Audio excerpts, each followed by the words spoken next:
orang-orang yang beriman, janganlah suatu kaum mengolok-olok kaum yang lain, karena boleh jadi mereka yang diolok-olok lebih baik dari mereka yang mengolok-olok. Kemudian dari ayat ini mohon dijelaskan terkait dengan perilaku kita sebagai seorang muslim, bagaimana bisa menjauhi dari perbuatan tersebut sehingga ukhuwah Islamiyah bisa terjaga. Ya, sebagaimana kita tahu, kita diajar oleh Allah, oleh Rasulullah, bahwa sesama mukmin sama muslim itu adalah bersaudara. Persaudaraannya adalah satu tubuh, sehingga saling menguatkan. Dalam sebuah hadis disebutkan, al-mu'minu mir'atu akhihi. Seorang mukmin itu adalah cermin bagi mukmin yang lain. Sehingga seorang mukmin itu hendaknya, harusnya melihat pada diri saudaranya itu seakan-akan dia melihat dirinya sendiri. Begitu pula sebaliknya, misalkan saya melihat panjenengan seakan-akan saya melihat diri saya ada pada panjenengan.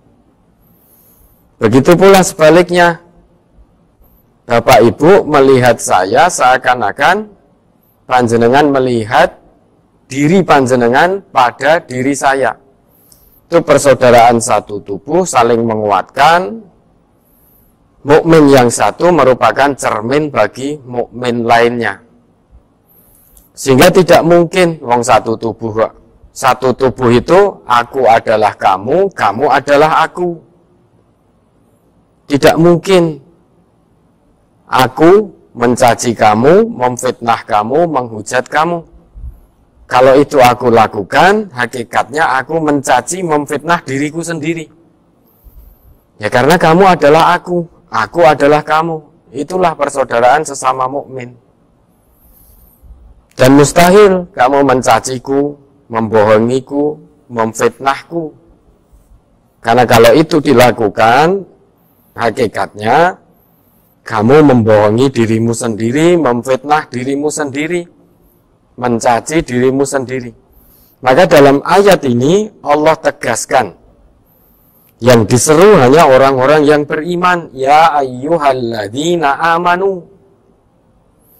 Ini teguran dari Allah, mewanti-wanti kita, orang yang sudah mengaku beriman kepada Allah, bahwa di antara orang yang beriman itu, kalau tidak mau mengikuti nizam, aturan Allah maupun aturan Rasulullah, pasti akan berujung tidak baik.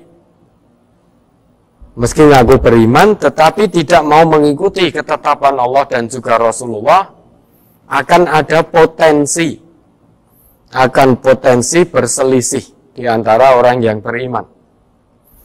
Padahal yang namanya orang beriman itu ikhwah. Kewajibannya hanya bersaudara. Innamal mu'minuna ikhwah. Kewajiban orang yang beriman itu hanya bersaudara. Namun persaudaraan sesama orang yang beriman itu juga ada potensi menimbulkan perselisihan. Karena sama-sama manusia, beda pandangan, beda pola pikir, beda pemahaman, beda pendapat, sehingga bisa menjadi perselisihan.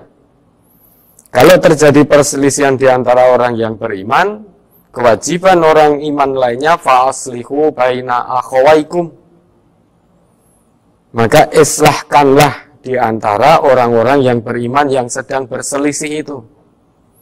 Nah, salah satu sebab perselisihan biasanya ada saling olok mengolok, hina menghina, hujat menghujat, caci mencaci antara satu dengan yang lain.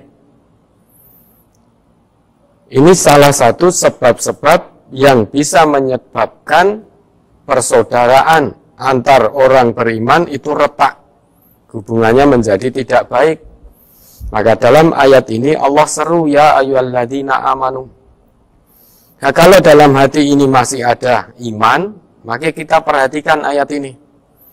Karena khusus Allah tujukan kepada hamba-hambanya yang beriman. Selain hamba Allah yang beriman, maka tidak termasuk dalam ayat ini. Apa seruannya? Ternyata isinya larangan. Maka berkali-kali kami sampaikan, Ibnu Mas'ud itu pernah mengatakan, "Idza sami'tallah yaqulu ya ayyuhalladzina amanu fa'ar'i laha sam'aka fa inna fihi khairun umirta bihi aw syarrun nuhita anhu."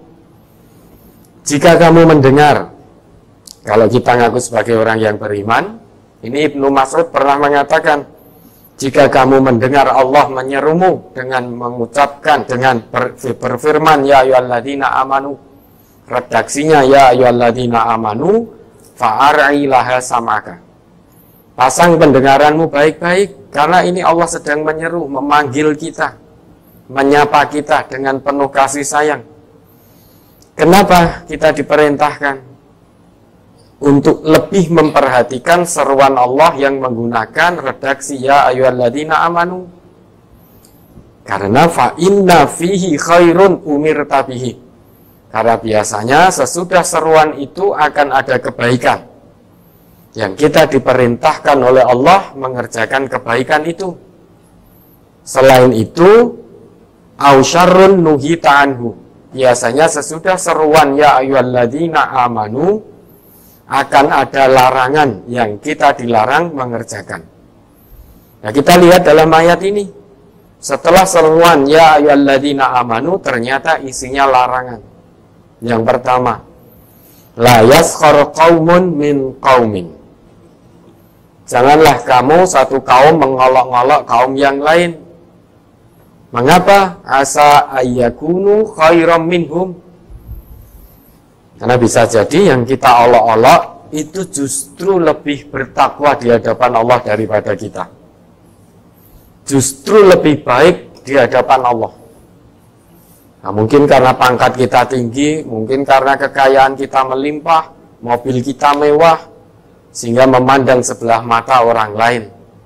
Lantas kita hina, kita olok-olok, dikiranya bahwa kemuliaan di hadapan Allah itu tolak ukurnya adalah pangkat, tolak ukurnya kekayaan, tolak ukurnya kemewahan rumah. Itu kan penilaian manusia di dunia. Banyak orang yang menghormati orang yang kaya. Banyak orang sejak di dunia ini menaruh hormat pada orang yang punya pangkat, status sosial tinggi di masyarakatnya. Itu kan nilai-nilai dunia yang dibuat oleh manusia.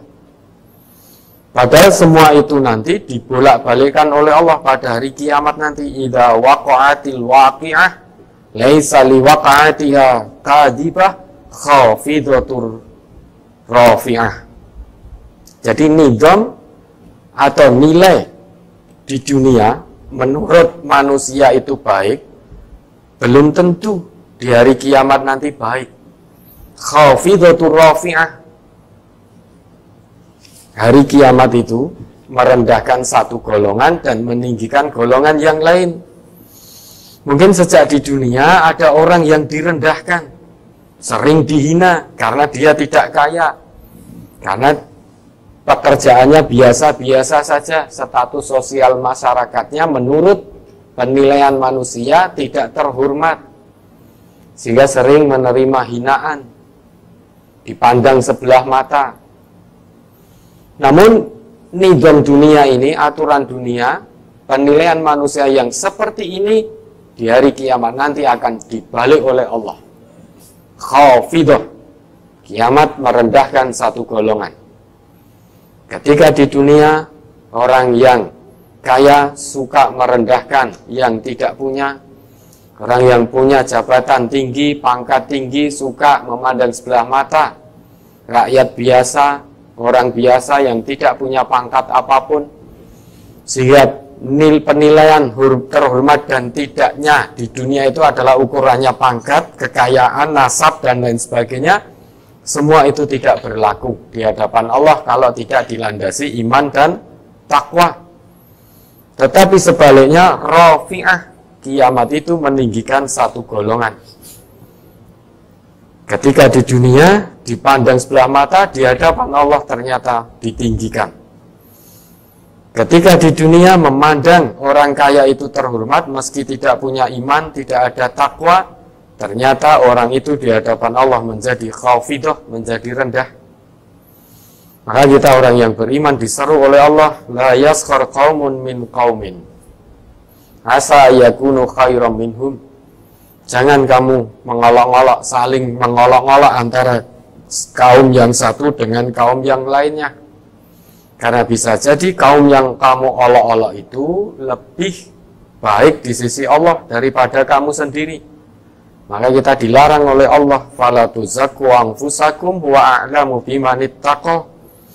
Jangan kamu merasa paling bertakwa, paling suci.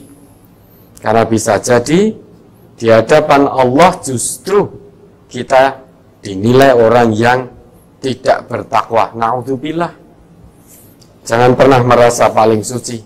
Wa a'lamu biman ittaqa. Karena hanya Allah lah yang maha mengetahui siapa di antara kita yang paling bertakwa. Dalamnya hati manusia, manusia yang lain tidak bisa mengetahui. Tetapi Allah maha mengetahui. Allah itu mengetahui yang sir dan mengetahui yang akhfa. Apa yang kita ucapkan secara lirih itu Allah mengetahui. Dan yang belum kita ucapkan, yang lebih tersembunyi lagi yaitu dalam hati kita, Allah juga maha mengetahui. Maka jangan saling mengolok-ngolok. Bukankah orang Islam itu bersaudara? Di dalam sebuah ayat Quran surah Al-Hujurat yang familiar itu ayat 10, innamal mu'minuna ikhwah. Ikhwah itu terambil dari kata akhun. Kalau akhun itu saudara, ukhtun itu saudara perempuan. Kalau persaudaraan itu melibatkan semuanya laki-laki disebut ikhwan. Kalau melibatkan perempuan semua disebut akhwat. Kalau persaudaraan itu melibatkan mukmin laki dan mukmin perempuan disebut ikhwah persaudaraannya. Innamal mu'minuna ikhwah. Sesungguhnya mukmin laki maupun mukmin perempuan kewajibannya hanya satu, yaitu ikhwah, saling bersaudara. Ikhwah ini sifat hubungannya disebut ukhuwah. Maka kita kenal familiar ukhuwah Islamiyah, persaudaraan dalam Islam, ukhuwah Islamiyah. Ini sifat hubungan dari ikhwah. Hubungannya punya sifat namanya ukhuwah. Ukhuwah ini punya sifat jamaah. Jamaah punya 3 makna. Jamaah itu punya 3 makna, saling kenal, saling memahami, saling memperhatikan satu dengan yang lain. Al-ihtimam ba'duhum ba'dah, memperhatikan satu dengan yang lain. Dan dalam lisan Arab kita maknai dalam lisan Arab karena kata ukhuwah, ikhwah atau ukhuwah itu memang terambil dari lisan orang Arab. Dalam lisan orang Arab, kata ikhwah, ukhuwah, akhun, ukhtun itu jika kita menggunakan kata itu dalam lisan Arab, kata itu tidak digunakan kecuali hanya menunjuk pada persaudaraan yang bersumber dari satu bapak. Meski secara biologis bapak kita berbeda-beda, namun sama orang yang beriman hakikatnya bapak kandung kita sama. Maka tatkala kita sudah memanggil seseorang ya akhi, wahai saudara laki-lakiku, atau ya ukhti, ya ikhwani, ya akhwati, itu hakikatnya persaudaraan kita bersumber dari satu bapak yang sama. Maka tidak mungkin sebagai saudara kandung dari satu bapak yang sama, dalam hal ini bapak kita adalah Nabi Adam alaihissalam, maka tidak mungkin satu bapak kok saling olok mengolok, saling caci mencaci, saling fitnah memfitnah, saling bertikai, maka kita dilarang oleh Allah, la yaskhar qaumun min qaumin asa yakunu khairam minhum. Maka ini batasan dan larangan dari Allah. Kalau kita langgar larangan ini, kita mengolok-olok saudara kita, maka hubungan persaudaraan itu akan rusak, akan retak gara-gara saling olok. Begitu pula wala nisaun min nisain asa ayakunna khairam minhunna. Dan janganlah perempuan itu saling mengolok perempuan yang lain, karena boleh jadi perempuan yang diolok-olok itu lebih baik daripada perempuan yang mengolok-olok. Kenapa perempuan disebut kembali, padahal itu sebetulnya cukup Allah sebut la yaskhar qaumun, karena kaum itu sudah mencakup laki dan perempuan. Tapi kenapa perempuan Allah sebut kembali wala nisaun, litakkid, untuk menekankan bahwa di antara laki dan perempuan yang suka menggunakan lesannya, mengolok-olok, menggunjing dan lain sebagainya, kebanyakan adalah kaum perempuan. Ya, perempuan itu kan suka ngerumpi, suka menggunjing. Nah, kalau masih panjenengan bisa saksikan dulu itu, ibu-ibu dulu itu, kaum perempuan itu biasanya dulu duduk di depan rumah, di depan pintu itu sambil petan, kan itu. Sambil petan cari tumo itu loh, kutu rambut, kalau dapat terus dikeletus itu loh. Kalau dapat dikeletus nggak tahu rasanya bagaimana itu. Nah itu kalau hanya melakukan petan tok itu tidak mengapa. Biasanya petan terus di sambil rasan-rasan. Tahu nggak fulanah itu begini. Oh iya ternyata fulanah. Terus jangan dekat-dekat dengan dia karena begini begitu. Nah makanya ini ditekankan kembali untuk perhatian lebih, bahwa kaum perempuan jangan mengolok-olok perempuan yang lain, karena bisa jadi perempuan yang diolok-olok lebih baik daripada perempuan yang mengolok-olok. Wala talmizu anfusakum, dan janganlah kamu mencaci, mencela dirimu sendiri. Bagaimana maksudnya ini mencela dirimu sendiri? Ada enggak orang yang menghina dirinya sendiri? Sangat jarang kita dapati. Namun saat ini banyak kita temui acara-acara itu yang mencela dirinya sendiri untuk sebuah kelucuan. Bisa kita lihat dalam tayangan-tayangan sosial media, televisi dan lain sebagainya. Merendahkan dirinya sendiri, mencela dirinya sendiri untuk sebuah kelucuan, biar orang lain tertawa. Namun ada yang lebih daripada itu. Apa maksud mencela dirimu sendiri? Karena kita bersaudara. Kita kembali ke seruan pertama adalah orang yang beriman. Orang yang beriman itu bersaudara, maka tidak boleh mengolok. Maka kalau saya mengolok fulan, kemudian fulan membalas olok-olokan saya, itu hakikatnya saya menghina, mencela diri saya sendiri. Saya memfitnah fulan, kemudian fulan tidak terima, lantas fulan juga membalas dengan fitnahan yang sama, itu hakikatnya saya sedang mencela diri saya sendiri. Adanya saya dicela, difitnah, diolok-olok karena saya memulai dulu mengolok-olok, memfitnah. Atau misalkan ada seseorang menghina orang tua fulan, kemudian fulan tidak terima, lantas fulan juga membalas hinaan dan menghina orang tua, orang yang menghina tadi, menghina orang tuanya. Maka terjadilah saling olok.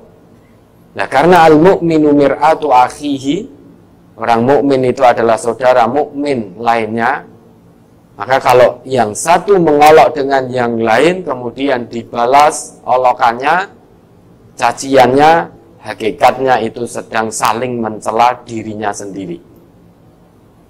Orang yang beriman diolok-olok, sudah idfa' billati hiya ahsan. Difitnah, idfa' billati hiya ahsan. Dicaci maki, idfa' billati hiya ahsan.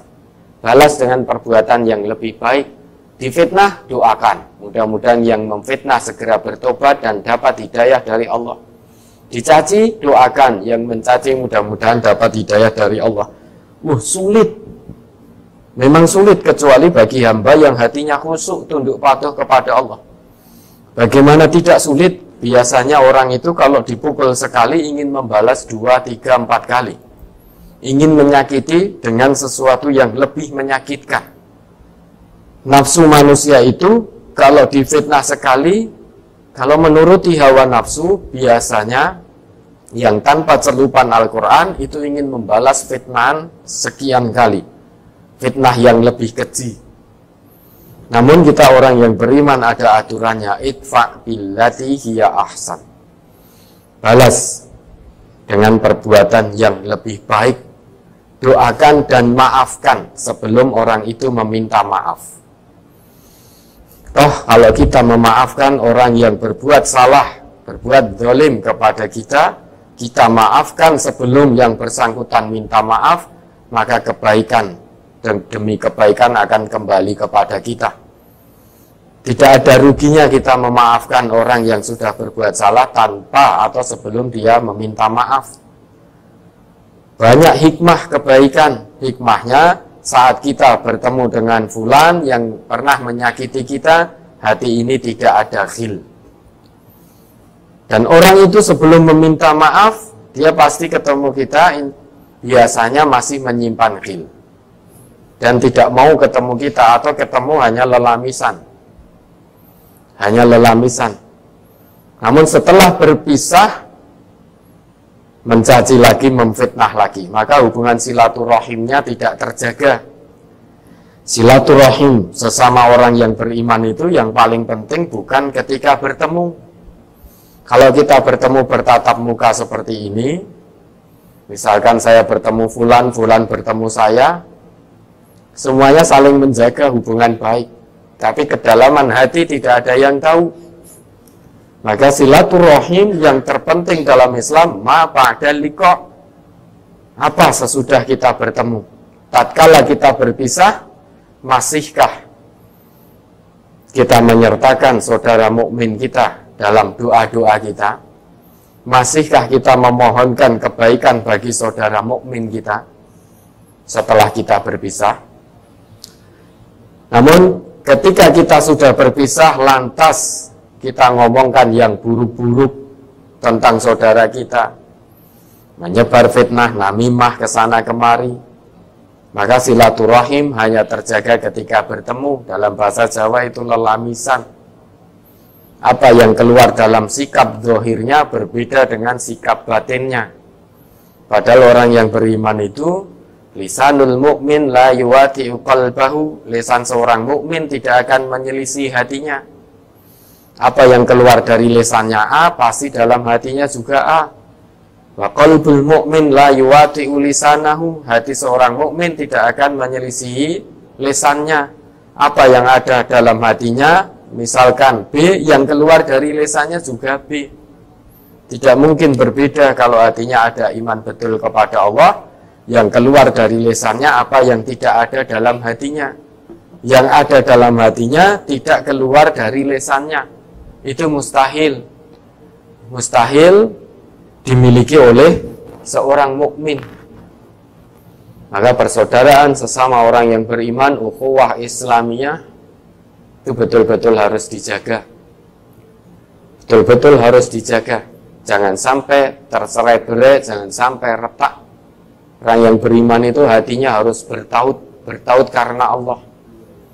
Kalau sesama orang yang beriman sudah saling bertaut karena Allah, pasti insya Allah hati akan terus bertaut. Kalau semuanya sudah karena Allah, hati ini insya Allah akan terus bertaut. Dan itu tidak bisa dilakukan kalau semuanya tidak tunduk patuh pada apa yang menjadi ketetapan Allah, yaitu tidak mau menjadikan Al-Quran sebagai pedoman hidupnya. Tanpa Al-Quran, niscaya hati ini tidak akan bersatu. Nabi saja dijanjikan oleh Allah, diberi modal oleh Allah dengan kekayaan sepenuh bumi untuk menyatukan hati orang yang beriman. Menyatukan hati orang yang beriman. Bukan menyatukan hati manusia, tetapi menyatukan hati orang yang beriman. Diberi modal kekayaan sepenuh bumi untuk digunakan menyatukan hati orang yang beriman, tetapi tidak dengan Al-Quran. Itu kata Allah, niscaya Nabi tidak akan bisa. Tidak akan bisa menyatukan hati orang yang beriman tanpa Al-Quran, meski disediakan kekayaan sepenuh bumi. Maka satu-satunya cara hati ini biar bersatu, ukhuwah Islamiyah terjalin, terjaga dengan baik, semuanya tunduk patuh menjadikan Al-Quran sebagai pedoman tertinggi. Apa yang dikatakan oleh Al-Quran segera dilaksanakan, tidak perlu pikir panjang. Karena Quran itu la raiba fih, tidak perlu diragukan, tidak ada kebengkokan sedikit pun di dalam Al-Quran. Maka kalau ingin bersatu, terjaga, ikuti Al-Quran. Salah satu nizam atau aturan dalam Al-Quran, jangan saling mencela, jangan saling menghina, jangan saling mencaci. Itu harus kita ikuti, kita praktekkan dalam kehidupan sehari-hari. Dan jangan sampai menghina diri sendiri. Dengan cara kalau kita menghina orang lain membalas hinaan kita, itu hakikatnya kita sedang menghina diri kita sendiri, dan itu dilarang oleh Allah. Wala talmizu anfusakum wala tanabazu bil alqab. Jangan kamu saling memberi gelar-gelar yang buruk. Mengapa kita dilarang? Bi'sal ismul fusuqu ba'dal iman. Karena seburuk-buruk panggilan itu adalah gelar yang buruk sesudah keimanan.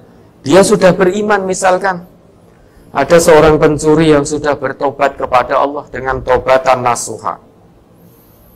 Lantas kita panggil, hei maling, hei pencuri. Itu dilarang oleh Allah. Itu seburuk-buruk panggilan sesudah iman. Padahal dirinya sudah bertobat kepada Allah. Karena masa lalunya, lantas kita memanggil fulan itu dengan panggilan masa lalu, dengan apa yang dilakukan di masa lalu. Misalkan pencuri, kita panggil, hei maling sini. Padahal sudah bertobat kepada Allah. Maka panggilan seperti ini adalah seburuk-buruk panggilan sesudah iman. Sesudah iman, padahal orang ini sudah beriman. Kemudian kata Allah, kalau kita terus melakukan hal semacam itu, memanggil dengan gelar-gelar terburuk, saling mencela, merendahkan satu sama lain, wa man lam yatub faulaika humudz dzalimun. Barang siapa yang tidak bertobat, tidak berhenti dari perbuatannya, perbuatan yang tercela, yang dilarang oleh Allah, maka mereka itulah orang-orang yang zalim. Dan sebab lain yang bisa meretakkan persaudaraan sesama orang yang beriman adalah saling prasangka buruk, berprasangka buruk, suudzon kepada saudaranya. Nah, kita sebagai orang yang beriman diajari agar selalu mengedepankan husnudzon, prasangka baik pada saudara kita. Kalau kita mendengar sesuatu tentang saudara kita, husnudzon dulu, prasangka baik. Tidak percaya dulu, tidak mungkin, saudara saya dia orang yang beriman, masa begitu? Kita husnudzon dulu, setelah itu kita tabayunkan. Budaya tabayun harus ada di antara atau di tengah-tengah orang yang beriman. Dengan tabayun, permasalahan akan selesai. Dengan tabayun, perselisihan akan menjadi clear, menjadi jernih. Sehingga tidak lagi satu dengan yang lain suudzon, menaruh prasangka buruk. Maka perintah Allah berikutnya dalam ayat selanjutnya ini, ya ayyuhalladzina amanu ijtanibu katsiran minadh-dhon. Hei orang-orang yang beriman, jauhkanlah dirimu dari banyak berprasangka buruk. Berprasangka buruk. Inna ba'dadh-dhonni ismun. Sebagian prasangka sedikit saja suudzon itu adalah dosa. Apalagi kita banyak suudzon. Makanya kita dilarang, sedikit saja dosa, sedikit saja tidak boleh. Apalagi setiap hari, setiap saat kita berprasangka buruk. Sesekali saja tidak boleh. Sesekali saja tidak boleh, karena kata Allah itu ismun, dosa. Prasangka buruk pada saudaranya, meski tidak setiap saat, meski tidak setiap hari, hanya sesekali dilakukan, punya perasaan prasangka buruk, itu saja tidak boleh. Apalagi prasangka buruk sudah menjadi hobi. Kalau tidak suudzon pada saudaranya, rasanya itu bagaimana, itu pusing, hidup ada yang kurang, hati tidak lega, nafsu tidak lega, karena hari ini belum berprasangka buruk kepada saudaranya. Padahal sedikit saja dosa, apalagi banyak, maka dilarang oleh Allah. Wala tajassasu. Biasanya prasangka buruk itu akan muncul, akan diikuti dengan tindakan tajassus. Mendengar satu berita tentang saudaranya, tidak mengedepankan husnudzon, justru malah mengedepankan suudzon, setelah itu pasti tindakannya akan tajassus, akan diikuti dengan tajassus, yaitu mencari-cari celah, mencari-cari kesalahan saudara mukminnya. Maka tajassus itu dilarang, karena menjadi salah satu sebab utama meretakkan persaudaraan sesama orang-orang yang beriman. Wala yaghtab ba'dukum ba'dah. Nah ini poin yang paling penting perlu kita perhatikan. Wala yaghtab ba'dukum ba'dah. Janganlah di antara kalian saling menggunjing, saling menggibah. Mengapa demikian? Karena Allah umpamakan orang yang suka rasan-rasan, yang suka menggibah, itu laksana dia memakan bangkai saudaranya yang sudah mati. Ayuhibbu ahadukum ayakula lahma akhihi maitan. Maitan, bukan mayyitan. Kalau mayyitan itu ada tasdidnya, ada syiddahnya. Tapi ini maitan, yaknya itu mati, yaknya itu sukun, majzum. Ayuhibbu ahadukum ayakula lahma akhihi maitan fakarihtumu. Apakah kamu suka salah seorang di antara kamu memakan bangkai saudaramu yang sudah mati? Bedanya mayyitun, yaknya ada tasdid, ada syiddah, dengan maitun, yaknya itu sukun, mati, majzum. Itu bedanya. Kalau mayyitun ada tasdidnya, itu akan mati. Summa innakum ba'da dzalika lamayyitun.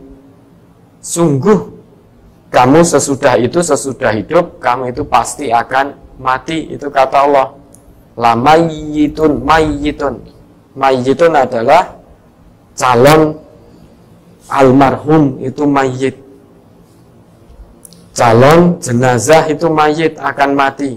Tapi kalau maitun, orang yang sudah meninggal. Orang yang sudah meninggal itu disebut oleh bahasa Al-Quran maitun. Ayuhibbu ahadukum ayyakula lahma akhihi maitan fakarihtumu. Tentu kamu merasa jijik. Tentu kita merasa jijik memakan bangkai saudara kita yang sudah mati. Yang masih hidup saja kita jijik memakan daging manusia itu. Orang beriman tidak mungkin melakukan itu, mustahil. Namun tanpa disadari, bisa jadi setiap saat justru kita sudah memakan bangkai saudara kita dengan cara menggibah itu tadi, menggunjing. Kalau dihadapkan secara lahir di hadapan kita, bangkai manusia kita disuruh makan, tentu kita tidak mau. Dihadapkan di hadapan kita saat ini, bangkai manusia ini, bangkai manusia, silakan dimakan. Tentu kita tidak mau. Lebih baik bebek goreng dan lain sebagainya. Tetapi ternyata secara zahir kita tidak mau, tetapi perbuatan kita, lisan kita justru seringkali ghibah, menggunjing, ngerasani. Padahal ini di sisi Allah sama. Kamu secara zahir makan bangkai manusia, atau kamu ngerasani, itu hakikatnya kamu juga makan bangkai manusia, bangkai saudaramu yang sudah mati. Secara lahir kita tidak mau, tetapi perbuatan terus-menerus kita lakukan tidak sadar bahwa kita setiap saat sedang melahap begitu nikmatnya bangkai saudara kita yang sudah meninggal. Dengan cara ghibah, gunjing, ngerasani, itu kan berarti kita menikmati dengan begitu lahapnya bangkai saudara kita yang sudah meninggal. Harusnya kita merasa jijik. Kalau merasa jijik, maka jangan menggunjing, jangan menghibah, jangan ngerasani. Dengan begitu persaudaraan sesama mukmin akan terjaga. Kalau ada perasaan-perasaan semacam itu, lebih baik langsung tabayunkan, fatabayyanu, kepada si fulan, apa betul kamu begini, begitu? Oh, ternyata itu tidak betul, ternyata tidak benar. Kalau ternyata betul, beri nasihat. Sebagai seorang mukmin harusnya tidak begitu. Sebagai seorang mukmin harusnya kamu tidak mengambil hak orang lain. Sebagai seorang mukmin harusnya kamu tidak melakukan korupsi. Sebagai seorang mukmin harusnya kamu tidak berhubungan dengan yang bukan mahram, tidak berzina, tidak mencuri, tidak saling mencaci. Diberikan nasihat seperti itu. Nah, sesudah itu, wattaqullah, bertakwalah kepada Allah. Bertakwa, berhenti dari menggunjing, berhenti dari menghibah. Innallaha tawwabur rahim, sesungguhnya Allah maha penerima tobat dan maha penyayang. Kalau kita betul-betul tobatan nasuha, berhenti dari semua yang dilarang oleh Allah dalam ayat ini ataupun dalam ayat-ayat yang lain, kita berhenti, tobat betul, mohon ampun betul kepada Allah, kita akan dapati Allah tawwabur rahim, maha penerima tobat, maha penyayang. Dengan begitu, hubungan persaudaraan sesama mukmin akan terjalin, kehidupan ini akan kita jalani dengan nyaman, kebersamaan sesama mukmin akan bisa kita jalankan secara kafah, karena hati ini sudah saling bertaut karena Allah, bukan karena yang lain-lain. Oke, mudah-mudahan bisa dipahami.